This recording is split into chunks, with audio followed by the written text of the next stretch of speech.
Good morning सर्वांना. तुम्हा सर्वांचं स्वागत आहे आपल्या कायझेन MPC या यूट्यूब चॅनलमध्ये. आता आपण डेली PYQ प्रॅक्टिस जी आहे मॅथ आणि रिझनिंगची ती सुरू करत आहोत. आजचा आपला पहिला क्वेश्चन काय आहे पहा. काय म्हटलं आहे, नीता शाळेतून तिच्या घरी 2.5 किलोमीटर प्रति ताशी चालते आणि 12 मिनिटं उशिरा पोहोचते. एके दिवशी तिने काय ठरवलं की 4 किलोमीटर प्रति ताशी चालायचं तिनं ठरवलं आणि ती 15 मिनिटं लवकर पोहोचली. तर तिची शाळा घरापासून किती किलोमीटर दूर आहे असं आपल्याला विचारले आणि किती किलोमीटर विचारले म्हणून हे उत्तर जे आहेत ते आपले किलोमीटरमध्ये आहेत पर्याय. आता दोन कंडिशन लक्षात घेऊया. त्या अगोदर पहा, आपला फॉर्म्युला काय आहे, डिस्टन्स बरोबर टाईम इंटू वेलोसिटी बरोबर. त्यामुळे टाईमचा फॉर्म्युला काय येणार, टाईम बरोबर काय येणार, डिस्टन्स अपॉन वेलोसिटी येणार. डिस्टन्स काय करूया आपण, x किलोमीटर मानूया बरोबर. आता असं कन्सिडर करा, ती जेव्हा नॉर्मल चालते तर तेव्हा ती t या वेळात पोहोचते. आता काय केलं तिने, पहिल्या कंडिशननुसार 2.5 किलोमीटर प्रति तास चालली तेव्हा 12 मिनिटं उशिरा पोहोचली. म्हणजे ठरलेल्या टाईमपेक्षा ती किती, 12 मिनिटं उशिरा, म्हणजे t अधिक 12, तिला 12 मिनिटं एक्स्ट्रा लागली. जेव्हा ती डिस्टन्स काय म्हणले आपण, एक्स मानले, आणि वेलोसिटी किती आता ती 2.5 किलोमीटर असताना. हे आपलं पहिलं इक्वेशन झालं. आता दुसरं इक्वेशन पहा, टाईम T2 किंवा नॉर्मल टाईम टीचा आहे असं कन्सिडर करा. पेक्षा ती काय होती, आता 15 मिनिटं लवकर पोहोचते, म्हणजे वजा 15, म्हणजे टाईमपेक्षा लवकर पोहोचते. कधी, जेव्हा ती किलोमीटर डिस्टन्स हे 4 किलोमीटर प्रति तासाने चालते तेव्हा. आता ह्या दोन कंडिशन आपल्याला भेटल्या. ह्या दोघांची जर तुम्ही वजाबाकी केली तर काय होईल, या साईडला t अधिक 12, आता वजा t वजा 15 होऊन जातील बरोबर. x भागिले 2.5 वजा x भागिले 4. आता हे टीला टी कॅन्सल झाला आणि हे वजा वजा अधिक 15 झाले होते, सॉरी. 12 आणि 15 किती होतात, 27. म्हणजे ह्या दोघांमधला गॅप कितीचा आहे, 27 मिनिटाचा गॅप आहे. म्हणजे पहिल्या कंडिशनमध्ये 12 मिनिटं उशिरा पोहोचली, दुसऱ्या कंडिशनमध्ये 15 मिनिटं लवकर पोहोचली. याचा अर्थ यांच्यामधला गॅप कितीचा आहे, तर 27 मिनिटाचा गॅप आहे. आणि आपल्याला सर्व उत्तर काय पाहिजे, एकतर किलोमीटर आणि तासामध्ये पाहिजे. त्यामुळे 27ला जर आपण 60ने डिवाईड केलं तर काय होऊन जाईल, आपलं तासामध्ये त्याचं कन्वर्जन होऊन जाईल. तर ते 27 भागिले 60 लिहूया. आता तिरकस गुणाकार केला तर काय होईल, 4x वजा 2.5x भागिले 2.5 गुणिले 4 किती होतात, तर 10 होतात. म्हणजे काय राहते पहा, 27 भागिले 60 बरोबर काय होतात, आता 4x आणि 2.5x यांची वजाबाकी केली तर किती होतात, ते 1.5x होतात, भागाकारमध्ये 10. मग एक्सची व्हॅल्यू कशी काढाल तुम्ही, एक्स बरोबर एका साईडला काय येईल फक्त बघा, 27 भागिले 60, आता 10 हे गुणाकारामध्ये जातील आणि 2.5 हे 1.5 हे भागाकारामध्ये जातील. तर 10 1 10, 10 1 60, 3 दुने 6, 3 9 27. आता 1.5 गुणिले 2 किती होतात, 3 होतात. छेदस्थानी 3 आले आणि अंशस्थानी आहेत 9. 3 1 3, 3 3 9, 3. म्हणजे उत्तर काय आलं आपलं, 3. पर्याय क्रमांक 2 हे आपलं उत्तर बरोबर आहे.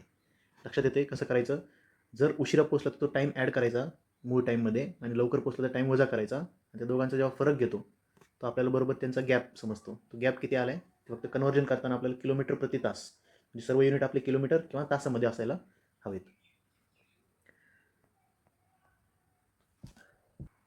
पुढचा प्रश्न पहा, एका संयुक्त कुटुंबातील सर्वांपैकी 8 सदस्य हे चिकू खात नाहीत, 9 सदस्य हे पपई खात नाहीत, 8 सदस्य पेरू खात नाहीत, 6 जण पपई व पेरू खात नाहीत, 4 जण चिकू व पेरू खात नाहीत, 4 जण पपई व चिकू खात नाहीत, आणि 3 जण असे आहेत की ते वर उल्लेखलेले तिन्ही फळं खात नाहीत. तर सर्व कुटुंब सदस्यांची जी संख्या आहे ते आपल्याला सांगायची. आपला फॉर्म्युला जो आपल्याला माहिती आहे, A union B union C बरोबर काय असतं, A plus B plus C वजा ए इंटरसेक्शन बी, म्हणजे दोघांमधले कॉमन, वजा ए इंटरसेक्शन सी या दोघांमधले कॉमन, आणि नंतर वजा बी इंटरसेक्शन सी, आणि अधिक जे तिघांमध्ये जे कॉमन आहे ते प्लस करतो आपण, A intersection B intersection C असं. हा लक्षात. तर A union B union C म्हणजे टोटल संख्या आपल्याला काढायची, तीच आपल्याला फाइंड करायची, ती एक्स मानूया. ए म्हणजे सपोज आपण चिकू खाणारे कन्सिडर केले, तर चिकू खाणारे किती आहेत, मग 8, अधिक बी काय आपले पपई खाणारे आहेत, तर बी 9 आहेत, म्हणजे पपई न खाणारे. आता इथं न खाणारे आहेत त्याचा काही फरक पडत नाही. 8 सदस्य पेरू न खाणारे आहेत, तर पेरूला आपण सी मानूया, म्हणजे हे 8 वजा, आता ए आणि बी यांच्यामधले कॉमन, चिकू आणि पपईमधले कॉमन, पपई आणि पेरू, चिकू आणि पेरू, पपई आणि चिकू आणि पपई किती आहेत, ते 4 आहेत, वजा चिकू आणि पेरूमधले कॉमन कोण आहेत, चिकू आणि पेरूमधले हे 4 जण आहेत, वजा त्यानंतर 6 जण उरलेले मग पपई आणि पेरू खाणारे आहेत, अधिक तीनही फळं खाणारे न खाणारे कोण आहेत, 3 जण आहेत. आता हे सॉल्व करा. 8 अधिक 9 किती होतात, 17, 17 आणि 8 किती होतात, 25, 25 वजा 4 किती होतात, 25 वजा 4 होतात 21, 21 वजा 4 होतात 17, 17 वजा 6 किती होतात, 11, आणि 11 अधिक 3 किती होतात, 14. ते सॉल्व केलं तर तुम्हाला उत्तर काय भेटून जाईल, 14. म्हणजे येणारं जे उत्तर आहे ते आपल्या त्या कुटुंबातील सर्व सदस्य संख्या असेल. ठीक आहे, ते अशा पद्धतीने तुम्ही सॉल्व करू शकता. पुढचा प्रश्न पहा काय म्हटलंय, इयत्ता 7वीमधील प्रत्येक विद्यार्थी फक्त एका खेळात आनंद घेतो. नेमके 30 विद्यार्थी वगळून सर्वजण कबड्डीचा आनंद घेतात. नेमके 31 विद्यार्थी वगळून सर्वजण फुटबॉलचा आनंद घेतात. नेमके फुटबॉलचा आनंद न घेणारे इतकेच विद्यार्थी वगळून सर्वजण खो खोचा आनंद घेतात. म्हणजे ते सेम संख्या येणार. नेमके 37 खेळाडू वगळून सर्वजण हॉकीचा आनंद घेतात. आणि एकही विद्यार्थी इथे उल्लेख न केलेल्या इतर कोणत्याही खेळाचा आनंद घेत नाही. म्हणजे सर्वजण कुठल्या ना कुठल्या तरी खेळाचा आनंद घेतात, जे आपण वर उल्लेखलेले आहेत ते. आता काय म्हटलं आपल्याला, हॉकी खेळाचा आनंद घेणाऱ्या विद्यार्थ्यांची संख्या दर्शवणारा योग्य पर्याय निवडा. आता आपल्याला कंडिशन काय दिली, आता त्या वर्गात आपण काय करूया, एकूण विद्यार्थी एक्स आहेत असं मानूया. म्हणजे काय होईल, आता काय म्हटलं आपल्याला कबड्डीचा, आता कबड्डीचा आनंद घेणारे कोण आहेत, 30 विद्यार्थी वगळून उरलेले सगळे कबड्डीचा आनंद घेतात. टोटल एक्स आहेत, मग 30 विद्यार्थी वगळून एक्स वजा 30 हे कबड्डीचा आनंद घेतील. त्यानंतर 31 विद्यार्थी वगळून फुटबॉलचा आनंद घेतात. मग फुटबॉलचा आनंद घेणारे एक्स वजा 31. आणि नेमकी फुटबॉलचा आनंद न घेणारे इतकेच, फुटबॉलचा आनंद किती जण घेत नाहीत, 31 हे विद्यार्थी वगळून खो खोचा आनंद, म्हणजे खो खोला सेमच येणार ते एक्स वजा 31. आणि नेमकी 37 विद्यार्थी वगळून सर्वजण हॉकीचा आनंद घेतात. हॉकीचा आनंद किती घेतात, एक्स वजा 37 असं आपल्याला दिलेलं आहे. तुम्ही जर इथं, आणि प्रत्येकजण कुठल्या ना कुठल्या तरी एकाच खेळाचा आनंद घेतोय, म्हणजे हे जर आपण बेरीज केली यांची, तर या साईडला सगळे कबड्डी, फुटबॉल, खो खो आणि हॉकी खेळणारे सर्व मुलं येतील. आणि ती सर्व मुलं मिळून किती आहेत, आपण मानले एक्स विद्यार्थी आहे वर्गातील, बरोबर. ते एक्स येतील. या साईडचं पहा, हे एक्स एक्स एक्स आणि एक्स हे किती, 4 एक्स बनून जातात. वजा या सर्वांची जर तुम्ही बेरीज केली, किती होती ती, 30 आणि 30 60 आणि 30 90 120 120 27 28 29 129 होऊन जाते बेरीज. आता तुम्ही काय करा, एका साईडला 29 129 लेफ्ट साईडला येतील, आणि एक्स हे या साईडला जाऊन मायनस होतील 4x म्हणून. 4x वजा एक्स बरोबर 3x. म्हणजे एक्स बरोबर काय राहील, 129 भागिले 3, ते किती येतात, 3 चौक 12 3 3 9 43. म्हणजे एक्सची व्हॅल्यू काय आली आपली, 43 आली, बरोबर. म्हणजे एकूण वर्गातील संख्या किती आली, 43. आता आपल्याला विचारले काय, हॉकीचा आनंद घेणाऱ्या विद्यार्थ्यांची संख्या. आता हॉकीचा आनंद घेणाऱ्या विद्यार्थ्यांची संख्या किती काढा, इथं जर 43, हॉकी बरोबर 43 वजा 37 किती होतात, 6. हॉकीचा आनंद घेणारे किती लोक आहेत, 6. ही संख्या. आता खो खोचा आनंद न घेणाऱ्या विद्यार्थ्यांचे निम्मे आहेत का, खो खोचा आनंद न घेणारे विद्यार्थी किती आहेत, 31 विद्यार्थी खो खोचा आनंद घेत नाहीत. ते 31 विद्यार्थी खो खोचा आनंद घेत नाहीत, याचे निम्मे आहेत का, नाही, तेव्हा हा ऑप्शन गेला. फुटबॉलचा आनंद न घेणाऱ्या विद्यार्थ्यांच्या 1/5 आहेत का, फुटबॉलचा आनंद न घेणारे किती आहेत, 31, त्याचे 1/5 आहे का, म्हणजे त्याला 5ने डिवाइड केलं तर 6 येईल का, नाही येणार, राईट. त्यामुळे हे देखील उत्तर नाही. कबड्डीचा आनंद न घेणाऱ्या विद्यार्थ्यांचे 1/5. आता कबड्डीचा आनंद न घेणारे किती आहेत, 30 आहेत. 30ला जर 5ने 1/5 म्हणजे 5ने डिवाइड करायचं, 5 एका 5 5 36 आले का, तेवढी संख्या. म्हणजे डेफिनेटली हा पर्याय आपला बरोबर आहे. लक्षात येते तुम्हाला, फक्त इथे एवढंच लक्षात घ्यायचं की जरी आपल्याला संख्या दिलेली नसली तरी ह्या इक्वेशन्सवरून आपण एकूण, म्हणजे प्रत्येक खेळ खेळणाऱ्या विद्यार्थ्याची संख्या काढू शकतो. हा खूप छान टाईप आहे हा, नक्कीच याचा अभ्यास करा.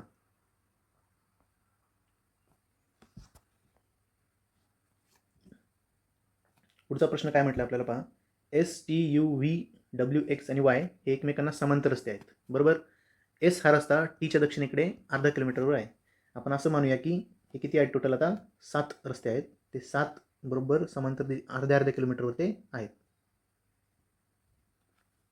लक्षात, हे 7 रस्ते झालेले आहेत. आता आपण काय करूया, एस साठी टीच्या दक्षिणेकडे आहे, म्हणजे एस जर इथं असेल आणि टी इथं असणार, कारण एस साठी टीच्या दक्षिणेकडे आहे आणि तो अर्धा किलोमीटरचा त्यांच्यामध्ये गॅप असणार कुठंतरी, ठीक आहे. अजून आपल्याला यांचं रँक फिक्स झालेली नाही. पुढे काय म्हटलं, यू हा रस्ता व्हीच्या उत्तरेकडे 1 किलोमीटरवर आहे. म्हणजे यू हा रस्ता व्हीच्या उत्तरेकडं 1 किलोमीटरवर आहे. म्हणजे यू इथं असणार आणि व्ही इथं असणार, बरोबर. दोघांमध्ये अर्धा अर्धा किलोमीटरचा गॅप, म्हणजे 1 किलोमीटरचा गॅप, इथं अर्धा आणि इथं अर्धा, 1 किलोमीटरचा गॅप बनलेला आहे. पुढे काय म्हटलंय, डब्ल्यू हा रस्ता एक्सच्या उत्तरेकडे, म्हणजे एक्स जर इथं असेल तर त्याच्या उत्तरेकडे डब्ल्यू असणार अर्धा किलोमीटरवर, ठीक आहे. आता पुढे काय म्हटलंय, रस्ता डब्ल्यू हा वायच्या दक्षिणेकडे 1 किलोमीटरवर आहे. आता वायच्या दक्षिणेकडे 1 किलोमीटरवर डब्ल्यू आहे. आता डब्ल्यू इथं आहे पहा, डब्ल्यू इथं असेल तर वायच्या दक्षिणेकडे 1 किलोमीटरवर, म्हणजे वाय इथं असलं पाहिजे, बरोबर. म्हणजे यांचे रिलेशन आपलं फिक्स झालं, ओके. वाय आणि डब्ल्यूचं रिलेशन फिक्स झालं. तसेच डब्ल्यू हा व्हीच्या दक्षिणेकडे अर्धा किलोमीटर आहे. व्हीच्या दक्षिणेकडे तो काय अर्धा किलोमीटर, म्हणजे व्ही डेफिनेटली इथं असणार, ओके. त्यांच्यामधले डिस्टन्स तेव्हाच ते अर्धा किलोमीटर, आणि तो डब्ल्यू दक्षिणेकडे होईल. आणि डब्ल्यू हाच टीच्या उत्तरेकडे 1 किलोमीटरवर आहे. डब्ल्यू हाच काय टीच्या उत्तरेकडे 1 किलोमीटरवर आहे. टी इथे असणार, तेव्हाच ते दोघांमधलं डिस्टन्स 1 किलोमीटरवर होईल.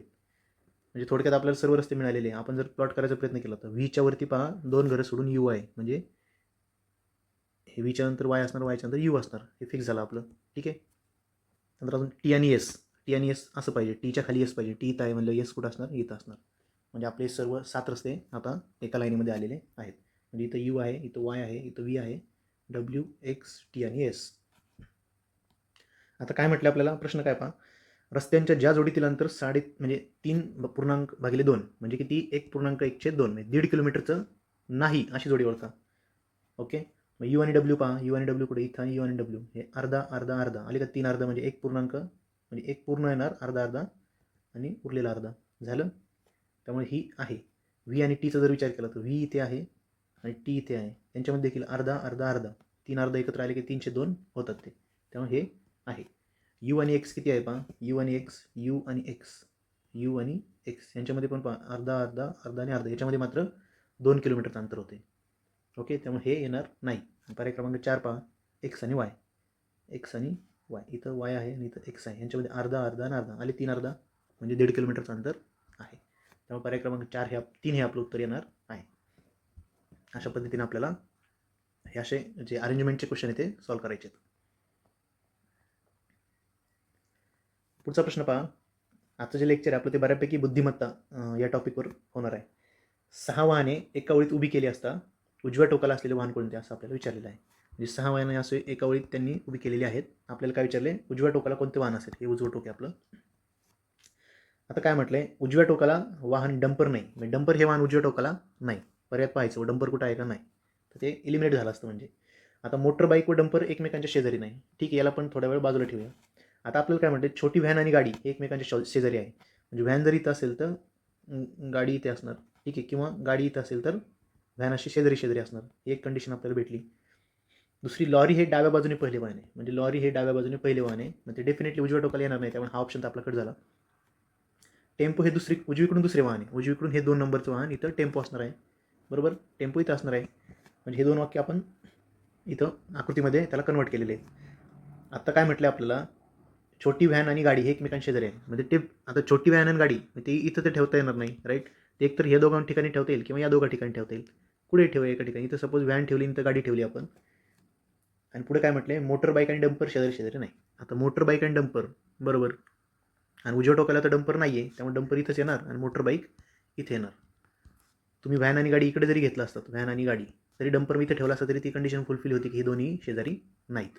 त्यामुळे डेफिनेटली असाच सिक्वेन्स येणार आहे. आणि आपल्याला काय विचारलं, उजव्या टोकाचं वाहन, उजव्या टोकाला कोण आहे, मोटर बाईक, त्यामुळे पर्याय क्रमांक 2.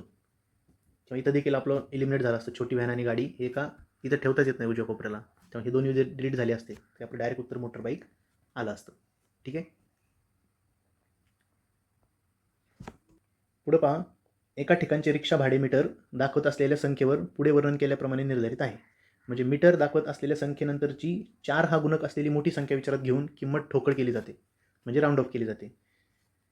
म्हणजे नमुना दाखल त्यांनी हे पण दिले पहा, जर मीटर वाचन 37 पैसे करत असेल तर 37च्या जवळची 4ने डिवाईड होणारी संख्या कुठली आहे, 37च्या जवळची पुढची तर ती 40 आहे.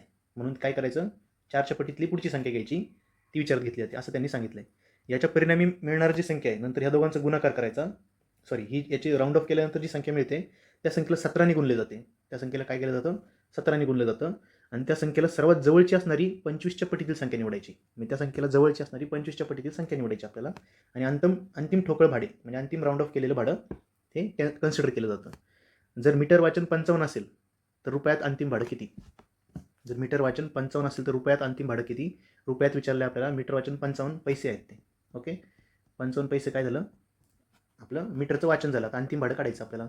पहिली कंडिशननुसार काय सांगितलं की 4ने डिवाईड होणारी त्याच्या जवळची पुढची संख्या शोधायची. मग 55च्या जवळची 4ने डिवाईड होणारी पुढची संख्या कोणती येतं, 56. म्हणजे आपल्याला कन्सिडर काय करायचं आहे, 56 कन्सिडर करायचं आहे. 14 चौक 56, बरोबर. 56 पैसे आपण कन्सिडर करूया. आणि पुढे काय म्हटलं, त्या संख्येला काय करायचं आहे, 17ने गुणायचं आहे आपल्याला. मग 56ला जर तुम्ही 17ने गुणलं तर तुमचं 2010 17 85 ने 95 किती होतात, 952 पैसे. 952 पैसे म्हणजे किती रुपये होतात, 9.52 रुपये. आणि याच्या जवळची 25ने डिवाईड होणारी संख्या कुठली आहे, तर 950. म्हणजे 952च्या जवळची 25ने डिवाईड होणारी संख्या कुठली आहे, 950. एक तर 950 येईल किंवा 975 येईल, परंतु सर्वात जवळची विचारली. आता पुढची किंवा पुढचीच आली पाहिजे असं काही म्हटलं नाही, आपल्याला जवळची विचारली, तर जवळची 950 आहे, त्यामुळे आपलं उत्तर येणार 950 पैसेच, म्हणजेच 9.50 रुपये. आलं लक्षात. त्यामुळे पर्याय क्रमांक 2 ह्याचं उत्तर बरोबर असणार आहे. खूप सोपं गणित आहे, फक्त व्यवस्थित आपल्याला वाचायचं आहे. पुढचा प्रश्न पहा, संपादन चाचणीतील विद्यार्थ्यांच्या गटाची सरासरी 62 आहे. उच्चांकी गुण प्राप्त करणाऱ्या 20% विद्यार्थ्यांची सरासरी 89 असून निचांकी गुण प्राप्त करणाऱ्या 25% विद्यार्थ्यांची सरासरी 36 आहे. तर उरलेल्या मधल्या टक्केवारीच्या गुणांची सरासरी किती असेल? सर्व टक्केवारी दिलेल्या आपण आपल्याला विद्यार्थी तर 20% दिले, तर 25% दिले. तर आपण असं कन्सिडर करूया विद्यार्थी 100% आहेत किंवा विद्यार्थी 100 मानूया. जर विद्यार्थी तुमचे 100 असतील, विद्यार्थी जर 100 असतील तुमचे, तर 20% म्हणजे 20 विद्यार्थ्यांची सरासरी किती आहे? 89. आणि ज्यांना खालचे म्हणजे निचांकी मार्क पडलेत त्यांना म्हणजे 25 विद्यार्थ्यांची सरासरी किती आहे? 36 आहे. आणि टोटल विद्यार्थी किती आहे? टोटल म्हणजे 100 मुलांची सरासरी किती आहे? 62 आहे. तर कॅल्क्युलेट करा. आधी काय करा, 100 मुलांची सरासरी जर 62 असेल तर त्यांचे एकूण गुण किती असतील? 62 गुणिले 100 ते किती होतात? 6200. कारण सरासरी बरोबर काय असतं? एकूण गुण भागिले एकूण विद्यार्थी. मग एकूण गुण कसे काढाल? सरासरी आणि गुणांचे काय होणार? एकूण विद्यार्थ्यांचा गुणाकार होणार. एकूण गुण आले तुमचे 6200. आता 20 मुलांची सरासरी 89 आहे, त्यांचे एकूण गुण काय होणार? 20 गुणिले 89 ते किती होतात? 1780. 89 गुणिले 2 178 होतात आणि त्याला 1 शून्य द्यायचं. त्यानंतर 25 विद्यार्थ्यांची 36 आहेत, तर 25 गुणिले 36. तर 25 गुणिले 36 म्हणजे काय? 25 म्हणजे काय असतं? एक कॅल्क्युलेशन सोपं करण्यासाठी बघा, 100 भागिले 4 असतं गुणिले 36. 4 9 36 बरोबर 900. ओके, म्हणजे 900 ही गुणांची सरासरी आली. आता हे टोटल यांचे गुण किती होतात पहा? 1780 आणि 900 किती होतात? 1780 अधिक 900 हे जर केलं तुम्ही तर 2680 होतात. 2680 हे फक्त 20 आणि 25 किती होतात? 45 लोकांची सरासरी. मी 45 लोकांचे गुण आहेत. तर 45 लोक झाले. आता उरले किती लोक? 100 मधले 55 लोक उरलेले आहेत. मग 55 लोकांचे गुण किती असतील एकूण? 6200 मधनं टोटल गुणामधनं जर तुम्ही 2680 वजा केले तर ते काय मिळून जातं तुम्हाला?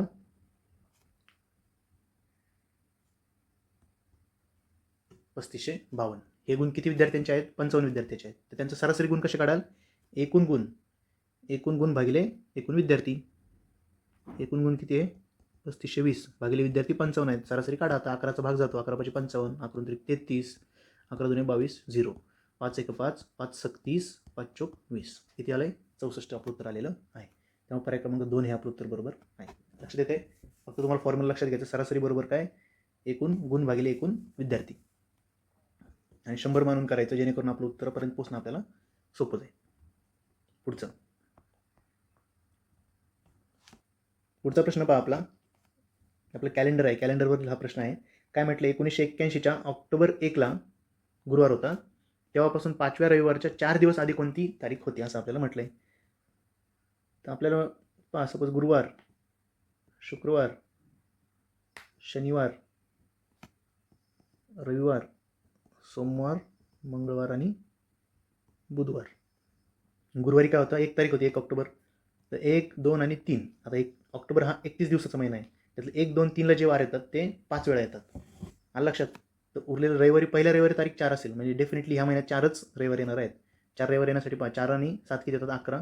11 आणि 7 होतात 18. 18 आणि 7 होतात 25. म्हणजे 25 तारखेपर्यंत काय असणार तुमचा? 25 ऑक्टोबरपर्यंत रविवार असणार आहे. 26 ऑक्टोबरला सोमवार, 27 ऑक्टोबरला मंगळवार, 28 ऑक्टोबरला बुधवार, 29ला परत काय असणार? गुरुवार, आणि 30ला राईट 30ला काय असणार तुमचा? शुक्रवार, आणि 31ला असणार तुमचा रविवार शनिवार. ठीक आहे. तर आपल्याला विचारलं काय, म्हणजे याच्या पुढचा जो महिना सुरू होतो 1 तारखेला, 1 नोव्हेंबरला, तर 1 नोव्हेंबरला काय असणार आहे? रविवार असणार आहे. आणि तो 5वा रविवार असणार आहे. बरोबर, 1 2 3 4 आणि हा 5वा रविवार आहे. त्या 5व्या रविवारच्या 4 दिवस अगोदर कोणती तारीख असेल विचारले. मग 1 दिवस अगोदर 31, 2 दिवस अगोदर 30, 3 दिवस अगोदर 29 आणि 4 दिवस अगोदर 28 तारीख असणार आहे, 28 ऑक्टोबर. त्यामुळे पर्याय क्रमांक 1 याचं उत्तर बरोबर आहे. फक्त एक लक्षात घ्या की 1 2 3ला जे वार येतात ते 5 वेळा येतात. लक्षात, जेव्हा 31 दिवसाचा महिना असतो, जेव्हा 30 दिवसाचा महिना असतो तेव्हा 1 आणि 2ला जे वार येतात ते 5 वेळा येतात. जेव्हा 29 दिवसाचा महिना असतो तेव्हा फक्त 1 तारखेला जो वार येतो तो 5 वेळा येतो.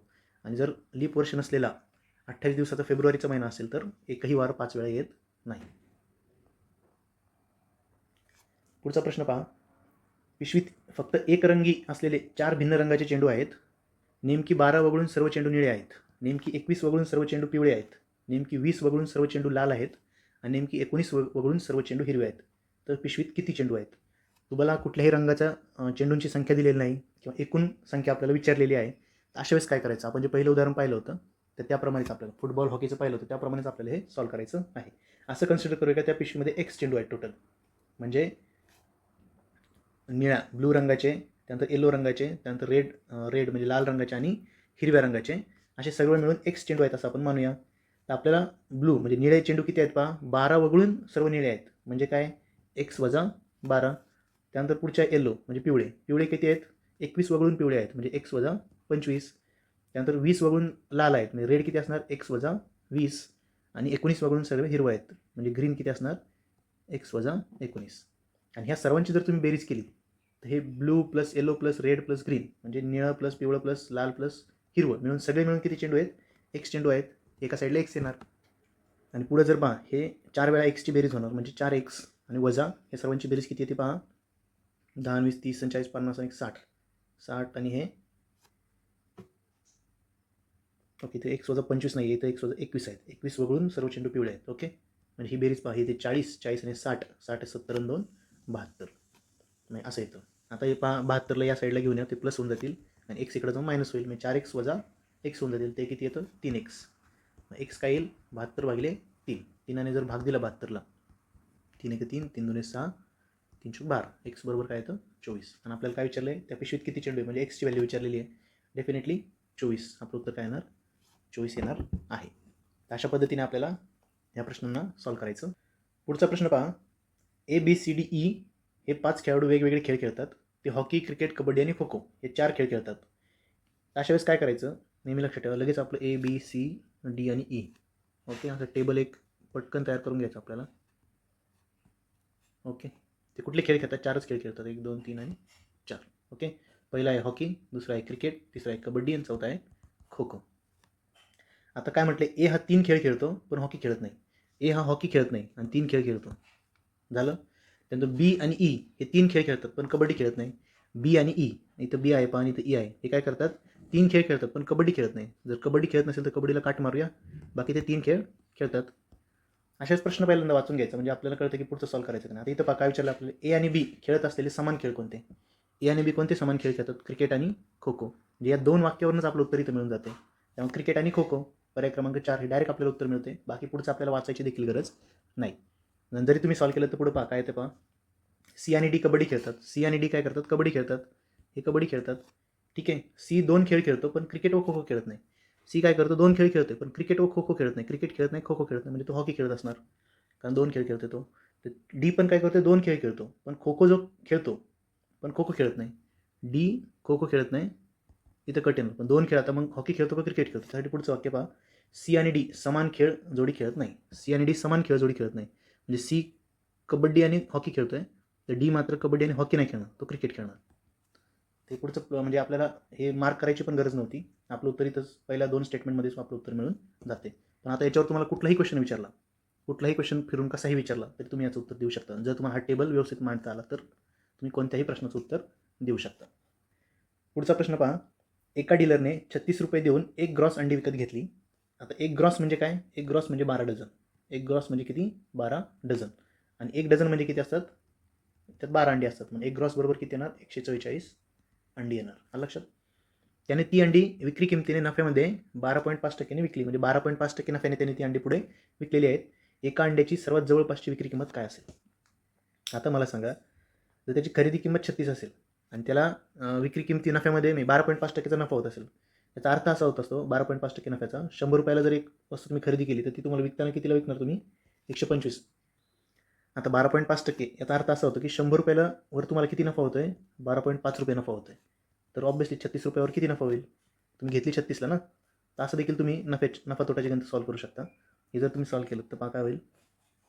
आता हे डेसिमल पॉईंट पुढे जर सरकवलं आपण, म्हणजे एक घर पुढे देण्यासाठी आपण काय करणार, 10 10 आणि गुणणार त्याला, तर वरती होऊन जातं. मग वरती काय होऊन जाईल, 125 गुणिले 36 भागिले इथं खाली 1000 होऊन जातील. आता 25चा भाग द्या, 25 5 600, 25 चौक 100, 0 4 9 36, 4 10 40, 9 5 किती होतात, 45 भागिले 10 किती होतात, 4.5.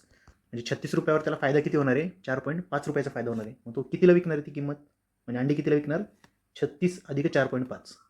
त्याची विक्री किंमत किती असणार आहे, 36 अधिक 4.5 किती होतात ते 40.5. 40.5ला तो किती अंडी विकतोय, 144 अंडी विकतोय. आपल्याला काय विचारले, एका अंड्याची किंमत विचारली. तर आपण काय करूया, म्हणजे 40.5 हे रुपये आहेत, हे रुपये आहेत भागिले 144 अंडी. आता आपली सर्व उत्तरं पैशामध्ये आहेत. आपण याला पैशामध्ये कन्वर्ट करून घेऊया. याला 100 ने गुणलं असता काय होतं, पैशामध्ये ते कन्वर्ट होतं. म्हणजे वरती काय राहील 40-50 भागिले 144. आता 9चा भाग द्या. 9 1 9, 9 7 54, 9 चौक 36, 9 5 45 0. नंतर 16 पहा. परत 2 8 16, 2 2 4, 2 2 4, 2 5 10, 225 भागिले 8. आता इथे किती 8 2 16, किती उरतात 6 65, 8 8 64, किती राहील 1 पॉईंट येणार 10, 8 1 8, 2 8 2 16, 8 45 म्हणजे 28 125 पैसे. आणि आपल्याला काय विचारली, जवळपासची विक्री किंमत विचारली एका अंड्याची. मग जवळपासची विक्री किंमत काय असणार, 28 पैसे असणार. आता 28 पैसे घ्यायचे की 29 पैसे घ्यायचे, 28.125 आहे. याचा पुढचा अंक हा 5 पेक्षा लहान आहे म्हणल्यावर ते 28च राहणार जवळपास त्याच्या. त्यामुळे पर्याय क्रमांक 4 हे आपलं उत्तर बरोबर आहे. फक्त इथं एक ग्रॉस म्हणजे किती हे तुम्हाला लक्षात घ्यायचं. एक ग्रॉस म्हणजे 12 डझन, आणि 12 डझन म्हणजे एका डझनमध्ये किती असतात, 12 असतात गोष्टी. मग ते 12 गुणिले 12 बरोबर 144 होऊन जातात. पुढचा प्रश्न पाहून, प्रवीण, अजय, राहुल, सोहम आणि तनिष यामध्ये प्रवीण उंचीने दुसऱ्या क्रमांकावर आहे. ओके, प्रवीण उंचीने दुसऱ्या क्रमांकावर, म्हणजे त्यांना जर आपण असं उभं केलं 5 जणांना, तर सर्वात उंचीने टॉपला जो असणार आहे तो इथं घेऊया. म्हणजे हा उंच आणि इकडं आपण बुटका असं कन्सिडर करूया. दुसऱ्या क्रमांकावर प्रवीण आहे, प्रवीण दुसऱ्या क्रमांकावर आहे. सोहम हा सर्वात ठेंगू व्यक्तीपेक्षा उंच आहे, सर्वात ठेंगू इथं असणार आहे, त्याच्यापेक्षा उंच सोहम आहे. म्हणजे तो दुसऱ्या क्रमांकावर आहे कारण, ठीक आहे. उंचीने जर त्यांच्या उंचीच्या क्रमाने उभे केल्यास मध्यभागी कोण असेल, मध्यभागी म्हणजे आपल्याला हा व्यक्ती काढायचा आहे. आणि आपल्याला खाली वाक्य दिलेले, सर्वांना उंचीच्या क्रमाने उभे केल्यास अजय हा 3 क्रमांकाने सोहमच्या वरती आहे. अजयला 3 क्रमांकाने सोहमच्या वरती द्यायचं आपल्याला. अजयला जर आपण इथं दिलं, अजयला जर इथं दिलं, कारण सोहम इथे आहे ना, त्याच्यावरती 1 2 3 क्रमांकाने वरती दिलं. ह्या वाक्याने फक्त आपण सांगू शकत नाही की मग मध्यभागी कोण येईल. तर पुढचं वाक्य पहा, राहुल हा सोहमपेक्षा उंच आहे परंतु प्रवीणपेक्षा बुटका आहे. राहुल हा सोहमपेक्षा उंच आहे आणि प्रवीणपेक्षा बुटका आहे. म्हणजे डेफिनेटली ह्या एकाच वाक्यात आपल्याला कळते की उत्तर काय आपलं. म्हणजे आपल्या ह्या अजयच्या पहिल्या वाक्याची देखील गरज नाही. दुसऱ्या वाक्यात ह्या वाक्यानेच आपल्याला कळते की मध्यभागी कोण येणार आहे. तरी पण तिसरं स्टेटमेंट आपण कन्सिडर करूया. ओके, तनिष हा सर्वात बुटका नाही. तनिष हा जर सर्वात बुटका नसेल तर तनिष डेफिनेटली ह्या पॉईंटला किंवा ह्या पॉईंटला येणार, ह्या 2 पॉईंटला. सर्वात उंच जर आपण कन्सिडर अजयला केलं पहिल्या वाक्यानुसार, तर तनिष डेफिनेटली इथे येणार. म्हणजे ऑप्शन जर आपण पाहिले तर फक्त ब आणि आणि क दोन्ही मिळून लक्षात. म्हणजे फक्त ब ने देखील आपल्याला मध्यभागी असणारा व्यक्ती समजतोय, आणि आणि क ह्या दोन्ही स्टेटमेंटचा एकत्र वापर केला आपण तर त्यांनी देखील आपल्याला समजतं की मध्यभागी कोण येईल. अशा पद्धतीने आपण सांगू शकतो की याचं पर्याय क्रमांक 3 हे उत्तर जास्त ॲप्रोप्रिएट आहे. लक्षात. म्हणजे फक्त ब ने देखील उत्तर निघते आणि आणि क ने देखील उत्तर निघते. त्यामुळे पर्याय क्रमांक 3च उत्तर बरोबर आहे. ठीक आहे, थांबूया या ठिकाणी. Thank you very much.